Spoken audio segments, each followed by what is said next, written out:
On this episode of Blueprint for Closers, we are joined by Aaron and Jeff of the Aaron and Jeff team at Compass Real Estate. These guys are super high performers at Compass, and they specialize in a borough that's often overlooked, the Bronx. Today, they are going to speak about why the Bronx is often overlooked, why it shouldn't be overlooked, and they're going to talk about all the benefits of living in the Bronx, buying in the Bronx, an investment standpoint. I think you're going to really enjoy this one. Welcome to Blueprint for Closers. My name is Dominic Ciccarelli from Think Design Architecture. Unfortunately, my co-host Rob Nixon today is out of town for business, but we have a great guest today from the Bronx, the Aaron and Jeff team from Compass. Welcome, guys. How are you? Hello. What's going on? Thank you so much for joining us today. I really appreciate it. We've been talking about you guys behind the scenes for a while because we know you specialize in the Bronx, and you're the first team I know that actually focus only in the Bronx. A lot of times it's Bronx, Queens, or Manhattan, Bronx, or Westchester, Bronx. So I know you have a lot of really great insight and experience there. And I have a bunch of assumptions about the Bronx. Mm-hmm. And I'd love to hear your insight on how things have changed over the years. So before we get started with that, why don't you tell us a little bit about Aaron and Jeff? You know, where are you guys from? How did you guys connect? And what landed you in the Bronx? Do you want to start? Yeah, thanks so much, Dom, for a great introduction. So I'm Jeff. And I'm Aaron. And we are the Aaron and Jeff team at Compass. We specialize in Bronx residential real estate. Aaron and I are actually college sweethearts. We met in undergrad and moved into the Bronx. We're in the Riverdale area. And we kind of found the Bronx as this kind of perfect little mid-ground between Westchester County, where we were doing grad school, and Manhattan, where we were working during the day. And, you know, having the ability to have a car, to have affordable housing, the subway, and a lot of green space, you know, made the Bronx be the perfect home that we kind of stumbled upon. We fell so in love with it that now it's our job to be its advocate and sell it every day. Yeah. I love it. I'm originally from Putnam County, not from the Bronx, but my family has a long history in the Bronx and in New York City. Jeff and I met at New Purchase, where we were doing school, and I got into real estate the second I got out of grad school in 2016. So I've been doing it on the better part of 10 years. I've had a background in new development, marketing, and sales for most of my career. And then I joined Jeff as a real estate agent in 2020. Yeah.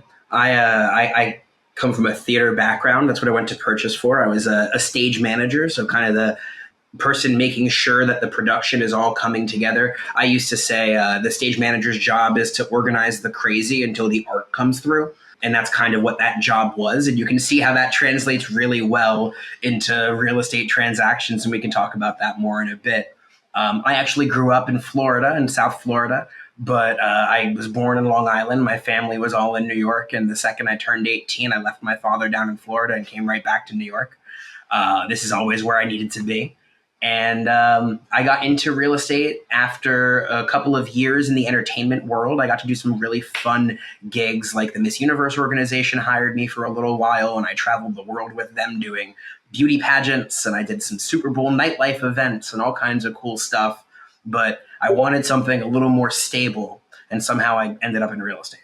So, you know, it was a goal that didn't exactly come together, but I really fell in love with the job. Well, it wasn't supposed to be a long-term thing. You got into real estate as someone's assistant. Yeah. So it wasn't meant to be a long-term thing, but it turned out to be. Yeah, I got to be honest with you. I mean, and we have a bunch of mutual friends. I feel like there is a correlation to people in the entertainment business and agents, or maybe the entertainment business and people in hospitality.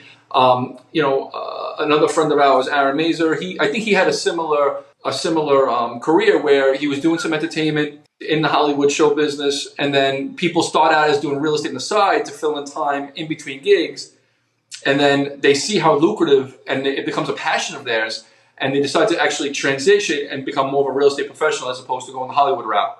Yeah, absolutely, because the skill set's so match up, right? If you're in entertainment and hospitality, you have to have the soft skills that you can't learn from people, right? The skills that are like how to adapt your personality to the different types of people you're dealing with. Acting skills. Exactly. How to improv to be in some sense. And especially when it comes to the production side of entertainment and hospitality, being able to deal with, a lot of needs that don't always feel entirely rational, deal with the emotions of it, and still kind of get everybody involved in a collaborative process to the end goal. We recently brought on a new agent to our team, and her background is in advertising and production. And immediately she's jumped in and is really doing an amazing job closing deals and bringing in her own business, not even stuff we're just feeding her, because she has the skills that you can't exactly teach. Yeah. I got to say, hard work and being personable, having good social skills, being able to talk in a lot of different types of conversations with different types of people just it's unvaluable, those skills to have. I know guys here living in the city that have the greatest education and the greatest minds, but they don't know how to have a conversation at the water cooler, and they don't know how to go to the coffee shop and just talk to a stranger. And for my success, for sure, because I wasn't the smartest guy in the room either, going to school, the people skills and showing up and having a good personality and being able just to talk to anyone is priceless, and it definitely lends to my success, and it sounds like it lends to your success as well. Just being a good person and believing in humanity, I guess. Yeah. Absolutely. Well, that's how we get all of our business. I mean, we're basically 70% referral based. Yeah, all of our business comes from being good people and like having good relationships with people. So it's really the core of our whole business. Yeah, and networking is huge for us. Yeah. I mean, we go to networking events across the country to meet with agents in other markets, because it's not just about knowing agents here in New York, but it's also about knowing agents nationwide, so that we're able to refer our clients to trusted partners in other places, and they know who to send for this niche market. And to kind of use that as a turning point here, that's why we kind of focused in on the Bronx. Like I said, we found this borough sort of by mistake, just really based on geographic location, and thought, we'll be here for a year and then we'll move down to Washington Heights or Upper West Side or, somewhere else. And Brooklyn, like everyone else. And we realized that this place is so undervalued. And beautiful, and just like we wake up and there are birds chirping out our window. We live across from a park. But I think that when we were dealing with agents in our market, as we were starting to explore here more, we realized also that the caliber of agent that you have up here, for the vast majority, they don't take the business as seriously as the people who we would be competing with if we tried to build our business in Manhattan or in Brooklyn. So it was both from a desire to help the consumer and provide a better experience, and from also having a business background and a brain in my head, seeing that the market was saying there's an opportunity here to differentiate yourself, to take advantage, because most of the people we talk to say, I don't know a lot of people who specialize in the Bronx. And that's the point. Yeah. And there's a saying, there's gold in your own backyard. The people that are trying to get their hand in a little bit of everything, or have 5 or 6 different businesses, typically aren't focusing on what really earned them the money from the beginning. And you guys living in the Bronx, you can see it, smell it, touch it. You're having coffee there every day. You're having your dinners there every day. There's no question you're going to flourish from those relationships and just being there. Yeah. It's also a very unique market in the fact that we're kind of what I would call a border market, right? Where New York City is vastly dominated by the Real Estate Board of New York. That's kind of the entity that governs how we all work with each other and sell real estate here. The Bronx is mostly governed by one key MLS, which is the New York State MLS that's now kind of merged out with Long Island, and they have further up north, Putnam County, et cetera. But the city is not part of that. So you have a lot of agents in this area who don't know how to work with the MLS or with REBNY. we're members of both boards because we know that's necessary to be the expert here. We have to be able to work in both of those boards and understand the rules and intricacies of both. So sometimes we'll have colleagues out of the Compass office on the Upper West Side say, I have a listing. It's been on the market in the city, but I realize it's not on the MLS. I can't get it on the MLS, and my sellers want to be seen more. Can you help me? And we're here to do that. We of course love referrals, so we love to take it on ourselves, but we're also happy to help our colleagues and be the bridge to this other market. It's actually great. It's a great opportunity you're giving them. Before we move on to why Compass, we mentioned that Aaron became an agent during COVID. Was that also a thing? I feel like I became an agent in 2016. Oh, okay. But he joined me full time in February of 2020. Oh, I understand. For like most of 2016, I was an agent, and then I got a full-time job in new development marketing, and then I was doing that until 2020. And that's actually one of the reasons we started working together as a married couple. We also got married in 2020 after we started working together full time. We work so well together because we have different skill sets. Yeah. Aaron's main focus is on the marketing, the social media, the graphic design, which is what his specialty was. Whereas my preference and specialty is to go out and talk and sell. Obviously, I haven't really shut up yet, so you can tell who's the salesman a little bit more. So, was COVID an opportunity? Did a lot of people become agents during COVID? I feel like that was also maybe a thing, right? People lost their jobs. They were thinking about transitioning careers. A lot of people did, but that was a good opportunity for us to stand out because we had been professional real estate agents since before COVID. We had the experience, we had the knowledge. Past listings. Like we had all the opportunity that they didn't. Now, since COVID and since the interest rates have risen dramatically, they have all had to drop out. Well, not all, obviously, but a good portion of agents who joined during COVID had to drop out because they just couldn't make money. And statistically, it kind of follows suit with what you would expect in this industry. We have about a 95% dropout rate in your first year as a licensed agent for the most part.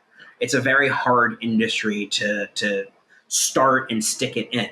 Usually you're not going to make a real income for the first couple of years. So we kind of had the couple of years of trouble and building and struggling to learn and get our foothold in the market and have our first few opportunities, so that coming out of COVID, while we had felt a wave of potential going into COVID, we shut down, unfortunately, here in New York. Where the suburban markets blew up and were the busiest they'd ever been, we went to zero. And we kind of had to wait until the city started opening back up in June, July, August to trickle our business back to life. But it's just kind of continued to roll and snowball and become what it is today. Yeah, there's no question. Anybody that comes to me and asks me if they want to be, that they want to get into real estate, I said, don't plan on making any significant money for 24 months, minimum. If you're not in a position in your life to earn no money for the next 2 years, don't even get in the game. And you're right. A lot of people become agents that when the market's doing really well, they see it as an easy way to make some money. And then, the moment the bottom falls out of the market, a lot of people disappear, go back to their regular jobs. And the true professionals are the ones who stay around, like you guys who do this for a living and it's full time. And the value you guys provide is unbelievable, compared to that person that sells 1 or 2 houses a year, right? Yeah. Right. The knowledge level from somebody who's only doing 2 or 3 transactions a year, they don't end up having the opportunity to experience the pitfalls, right? No transaction is ever easy. And, I call you more often than I wish I did for like, hey, I need you to look into this permit situation, or from what I was told, this was combined legally, but now I'm being, those things happen. If you're not out and transacting and experiencing it, how are you going to advise your clients through those struggles? We do about 25 to 30 transactions a year. And that's been, that's historical. Hopefully moving forward will be more. I think we're on track right now to be at 35 to 40 for the year. Fingers crossed. That's what you get when you have an experienced agent who does it full time. And the national average is about 4 transactions. Real estate agents do on average 4. So there are plenty of people out there who are just scraping by. We can talk about Compass.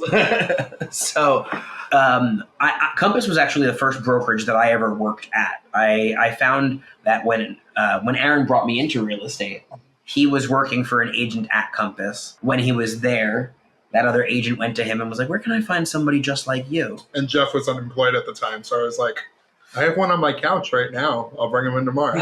And I brought him in for an interview, and he got the job. They paid for him to get his license. And you want to tell the story? Yeah, Your favorite story? I thought it was going to be a temporary thing. Okay, I get my license. Maybe see what this is about. Entertainment and theater had been kind of beating me up for quite some time, and I needed to try something different for a moment. And I was working with this team, and I remember I was sent to a closing by an agent who is still one of my very close friends and is now one of the top agents in Brooklyn. And he sent me to a closing to pick up a check. And I go and I pick it up, and I see it's like a $45,000 check. And I come back to the office with it, and I go, this is a lot of money. And without skipping a beat, he kind of goes, oh, I do 3 of those a month. And it was like, I love him. I have a lot of respect for him. I'm much more educated than him. And I am just as personable as him. I could do this. And that was kind of the aha moment. And it was the combination of the money's good. You have to really go through it to get it. And everything is delayed gratification. The work we do today will pay dividends in 9 to 12 months, maybe. The thing that I really like about it is we get to be our own bosses. We get to kind of dictate our schedule and our life. I work with the people who I want to work with. And every project is its own. I'm juggling a ton of different projects all at once. They're all different. I'm never doing the same thing every day. But it's also kind of the same pattern where it's not reinventing the wheel every day. So I find it really, really rewarding. And I'm helping people in such a real personal way. As opposed to doing a boutique shop on your own and joining a franchise like Compass, what was the benefit? So Compass gives us a lot of proprietary technology that's all kind of integrated. It's all in one system. Other brokerages, it's kind of a piecemeal system. You subscribe to this, you subscribe to that. You have all these different tools in different places. Compass kind of consolidated the tech stack into one thing to make it easier for agents. And then the brand is just one of the most high-end brands in real estate today. So for higher achieving agents, it makes sense to be at Compass. And in turn with that, a lot of our business comes from referrals. We do a lot of networking with agents. There are 30,000 agents nationwide at Compass. I would love to meet them all and go all their business. But like Jeff said, 40% of our business comes from 70% of our business comes from referrals. That's unbelievable. What's your opinion about the NAR lawsuit? So a few things, right? First of all, you don't have to get too deep into the weeds. No. I love it. I love it. So first of all, I want to make a distinction for anybody who's watching, listening, however you consume your media. This is not a decision that's been made. There's been a proposed settlement by the DOJ. Right? Nothing's been set in stone. So no laws have changed, but the way we do business has changed. So in reaction to this lawsuit. So the first thing to note is that real estate commissions have always been and will always be negotiable. Everything in real estate is negotiable, but strong agents will always kind of have their stance on their commission. We charge 3% to our listings and to our buyers. The other aspect of this lawsuit is now you're going to be put as a buyer on an agreement with your agent. We do that. I know a lot of other agents are shying away from it. They're scared on how to approach it. What if my buyers don't like it? Get over yourselves, guys. Just do it. Your buyers are, if they want to work with you, they'll work with you. Yeah. If they want to see a doctor, a dentist, an accountant, an attorney, they would sign an engagement letter. We are licensed professionals. We're going to give you our time. And you're going to agree that if you close on one of the units we show you, you're going to pay us our fee. I think that it's going to have certain impacts on the market. First of all, commission is becoming much more negotiable. So now if you're a buyer and you're on the hook for a 3% commission to your agent at closing, well, you're going to want to negotiate that with the seller. The seller might only be offering 2. Are you going to make up the 1%, or is the seller going to come up? How is that going to impact your offer? It's just going to become a talking point each step of the way. The other factor is that buyers are going to have to be much more choosy about the agents they're working with. I think this is a good thing for the market. Yeah. If you're picking your agent based off of, well, they answered the phone, you can do better than that. Do some research, go on Instagram, talk to your friends and family, go on Google, read some reviews, go on Zillow. If the person's a good agent, they should have a web presence. If you Google them, you can't find them. They're practicing real estate from 30 years ago, and you deserve better, and we're here to help. I think highbrow or high surface agents are going to maybe make a little less initially, but I think a ton of agents are going to leave the business, which is then going to make you guys earn more money. I don't think we're going to make less. In fact, I think we're going to make more this year because of the lawsuit than we did in years past. And I'll tell you why. Because since January, all of my buyers are agreeing to pay 3%. Years past, I accepted whatever the seller was paying. Whether it's 1%, 0.5%, 2%, 2.5%. I never went to my client and said, I need you to come up on my commit. I need you to pay the difference. We need to negotiate with my commit. Because we never had a prior arrangement. Yeah. It was, I'm going to represent you, and whatever the seller is offering to pay me is what I get paid. There's an expectation and a standard of, but that was never discussed. No matter our value. So now I'm going to have to be able to explain my value on the front end, because otherwise, why would you sign a commitment to pay me for and agree to work with me for 6 months? If I can't explain my value, you don't want to work with me. Yeah. So I'm going to explain my value on the front end. I'm going to deliver on that value, and I'm going to ensure that I get paid what I deserve to be paid at the end of the day. Yeah. So I don't think good agents are going to make less. I think agents across the board are going to have trouble adapting. Yeah. I think that older agents who can't adapt and newer agents who rode that huge wave that came crashing down are going to leave the business. And I think that it's going to raise the bar for the professionalism in our industry.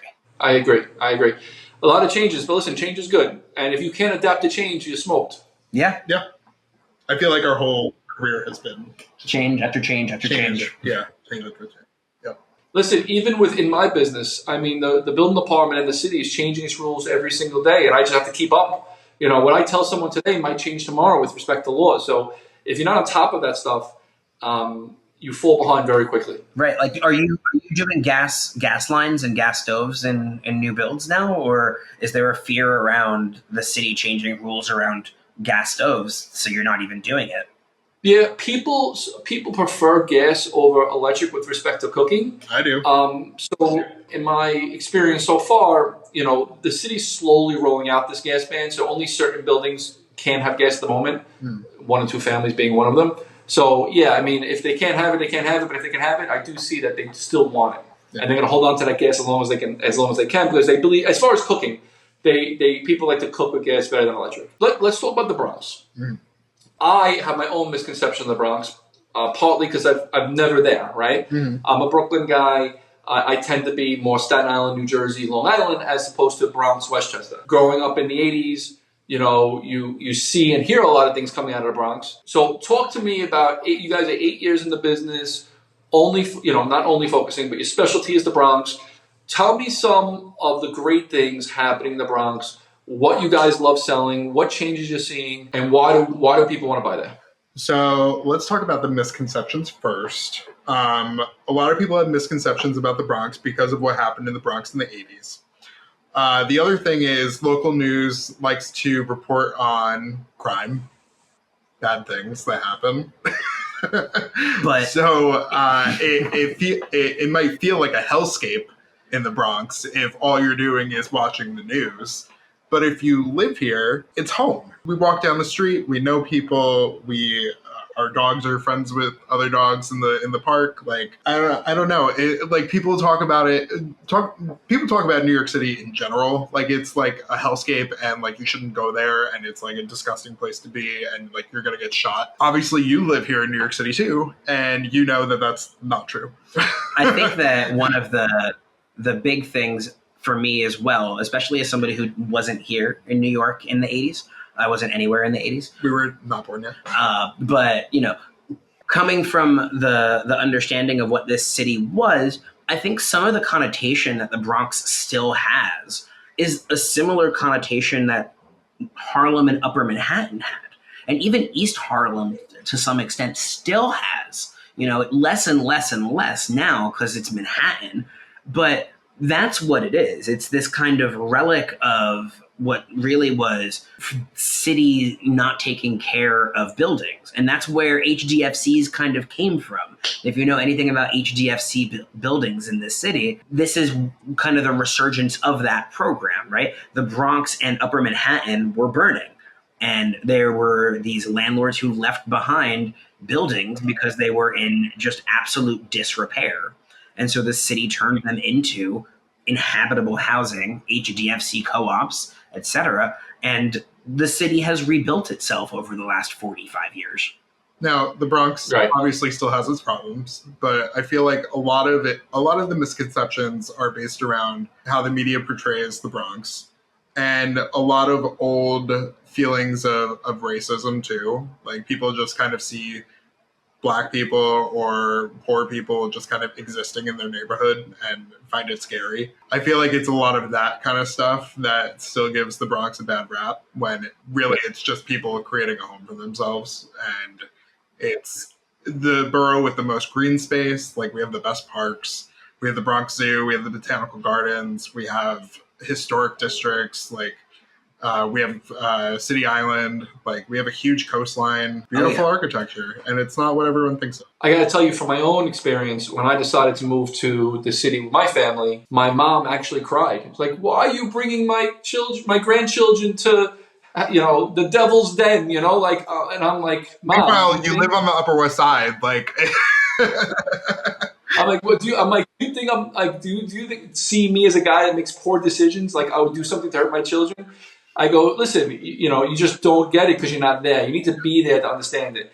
And, where I live is, listen, it's a 15-minute walk to the closest subway. It's extremely family oriented. There's 13 schools within 4 blocks. It's a tight family community. All of the businesses are closed by 10 p.m. Yeah. I'm not living above the Roxy and homeless people on the street. I mean, listen, don't like the Bronx, Manhattan has some nice neighborhoods and maybe some not as nice neighborhoods. And I'm not, we're not living in Grand Central, or I'm not living at Penn Station where homeless people are creating shelters for themselves. So yeah, unless you're there and experiencing, and you're right, the news does a terrible job. The news's job is to really strike a chord in people. And the way they do that is just showing how dangerous it is. And don't come here, and they're getting people's attention. Wow, look at this place in conversation pieces. But the truth is, and again, I say this jokingly, all the rich people that are hiring these newscasters are telling people not to come here. So they have New York City for themselves as their own playground because they don't want the bridge and tunnel people coming in, But yeah, it's completely ridiculous. And now that I'm living in the city, I spend a lot more time in the Bronx, and it's just I'm finding these areas and these buildings, and I'm like, look at this beautiful architecture and these beautiful, stunning views of the Hudson, and I'm like, if my family wasn't so far away, I'd even live in the Bronx. It's spectacular. You have to also remember, when it comes to the perspective of danger in this city, if you look at crime stats, you're probably going to be in the most danger in the place where people feel the most safe, which is Times Square, right? Like, that's the place that there's the most crime, I think, in the city. Yeah. And that's where everybody who's from out of town feels the most safe, because it's Times Square. But that's where you're in danger. Yeah. It's because people don't update their mental statistics. They feel however they feel. They heard a stat one time 10 years ago, and they think that's just how it is from now on until we all die, and not the fact that murder rate in this entire country has gone down over the years. Crime rates have gone down. New York City has its problems, but it's amplified because of social media, TikTok, the news, and the three of us live here, and I'm sure we've had maybe a couple incidents between us that it's been a little scary, but I don't know. My parents, they got robbed in Mahopac, New York, in Putnam County. So, yeah, it could happen anywhere. Could have it anywhere. What are you guys selling and who's moving? Who are your clients? So we have a lot of clients moving from Brooklyn, Queens, Upper Manhattan. They're getting priced out of those areas. They're looking to other parts of the city that are commutable, that are good places to live, have good schools, have good access to trains and highways, and park space. Park space is very important. Lots of first-time home buyers. Yeah. A lot of people who are feeling priced out by the rental market in Manhattan, Brooklyn, are kind of looking up this way and saying, no, wait, I can actually afford to buy a one-bedroom in this neighborhood? How is that possible? And there are restaurants and coffee shops and parks and transit. Yeah. So there's almost like a surprise when they kind of type in their budget and then discover that there's a neighborhood where it works. Yeah. Because, I mean, we sell in Manhattan too. The Bronx is our main priority. But, where I've sold a one-bedroom in Manhattan for $650,000, easy. And I've sold a one-bedroom in the Bronx for $95,000, right? And they're definitely different types of products. I've sold other one-bedrooms in the Bronx for $350,000. But again, we're talking about half the price for not much further, about 20 blocks. Yeah. Right. So, lightning round for the people listening. What neighborhood in the Bronx is by far the best, most influential neighborhood that you want to live? That's where if you had all the money in the world and you want to live in the Bronx, what neighborhood are you living in? Us or like your listeners? It doesn't matter. Like, what do you think is the nicest neighborhood right now? If you want to live in a beautiful, gorgeous house and feel like you're in the city and the suburbs at the same time, Fieldston is where you want to be. Fieldston, great. Aaron, what do you think? You agree? So yes, I agree, because my dream house is in Fieldston. We are married. Actually, multiple of my dream houses are in Fieldston. But I would say that Country Club is a great neighborhood also. I think the Metro North is creating 4 new stations in the East Bronx over the next 10 years, all the way up to Co-op City. So it's really going to change the East Bronx dramatically. And I think for people who kind of want suburban life, but also easy commute to the city at a more affordable rate right now, because it hasn't happened yet. I think it's a great opportunity.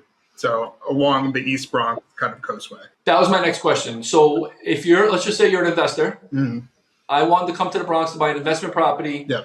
What's an area that's okay now, but you see a huge upswing in the future? I would say University Heights, Morris Heights area is where I would be thinking, and even around the concourse, because those neighborhoods, Mott Haven, you've missed your boat, right? Mott Haven is hip. Mott Haven is cool. Mott Haven is close to Manhattan. Mott Haven is the South Bronx. Now it's becoming SoBro. No one's calling it that. No. But like, or the Piano District, don't call it that. Yeah, that's what it's becoming, right? It's starting to gentrify in that way down there. Yes. Riverdale, for example, where we live, is gentrifying in a different way, where the young professionals are finding it because of the price points. The young families are coming up here because of the neighborhood, and then the coffee shops are following, and the restaurants are following. Yep. It's as opposed to the money going in first, and then the neighborhood shifting, and then the demographic shifting. Yeah, this used to be like the neighborhood your grandparents lived in, and it still kind of is to some extent, but that's really changing in the last 10 years. 10 years that we've been here. A lot of young people live here now. A lot of our friends live here.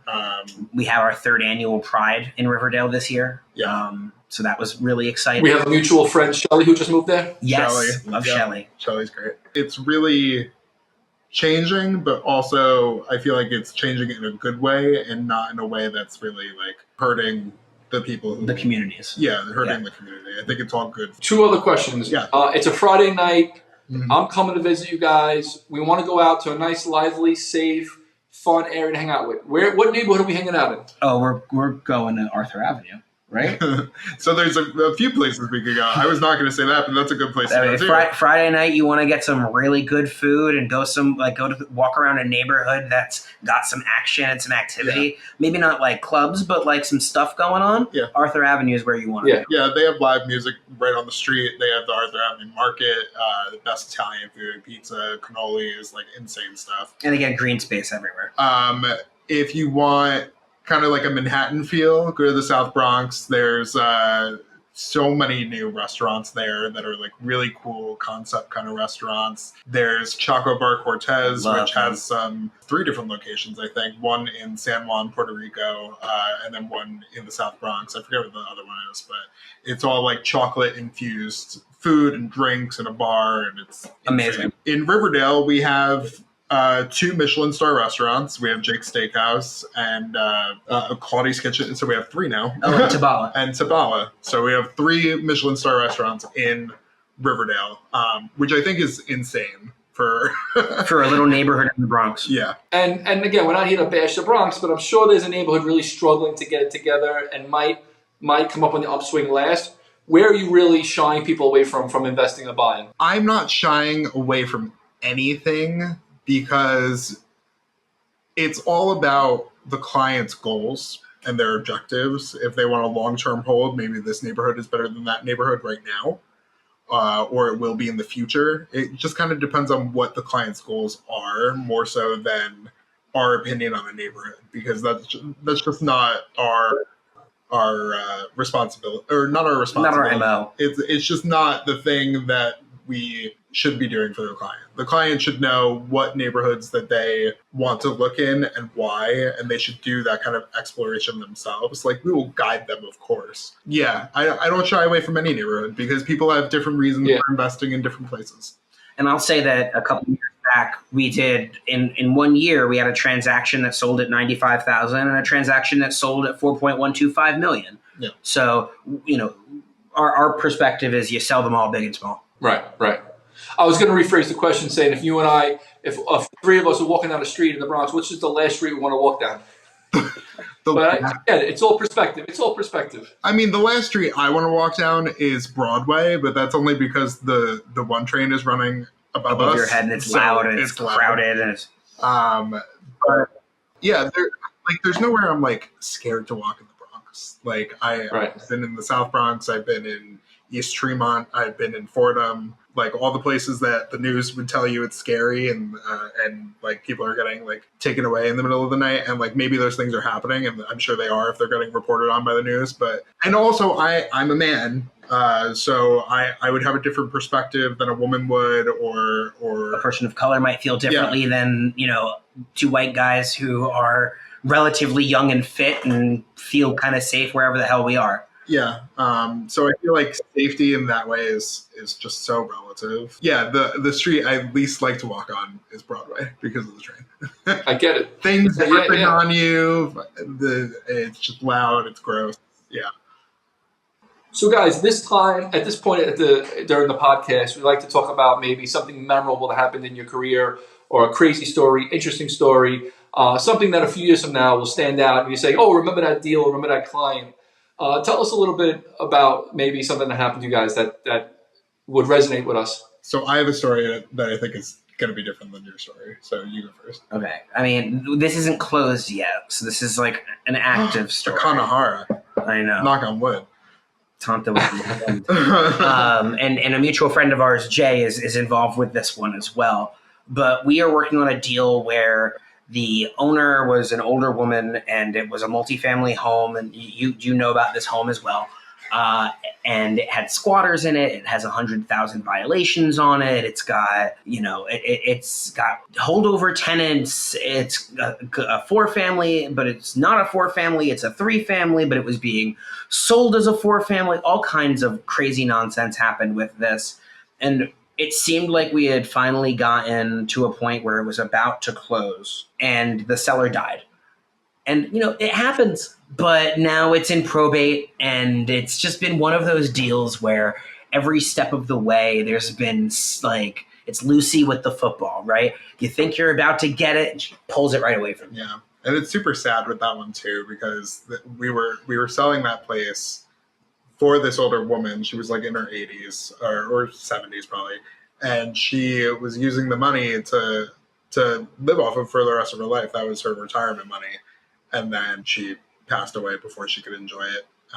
So it was very unbelievable. You guys got an education the whole way through that one. Oh, yeah. Because we had to deal with everything. Everything from, best and highest offers with multiple investors. Mm. We had to deal with multiple contracts on that one. We sent out more than one. Mm. We had to deal with it was supposed to be a 30-day closed cash process. It ended up getting screwed up in title. It was supposed to be a 4-family. Again, like every step of the way, there was something where it was told to us it was one thing and it was turned out to be another. I think one time Jay called me about it and he said, I have some news about, our mutual friend. And I said, you're going to tell me this thing is a co-op today.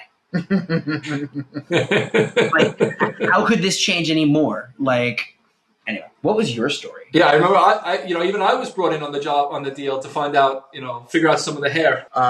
My favorite story is I went to school for journalism, and my dream was to write for the New York Times and be a reporter. I ended up not going into journalism, but the dream was still alive. And I think the first time that we got a listing published in the Times real estate section, and my name was in print in the New York Times, that was my proudest moment because I actually made that happen. I sought out the reporter.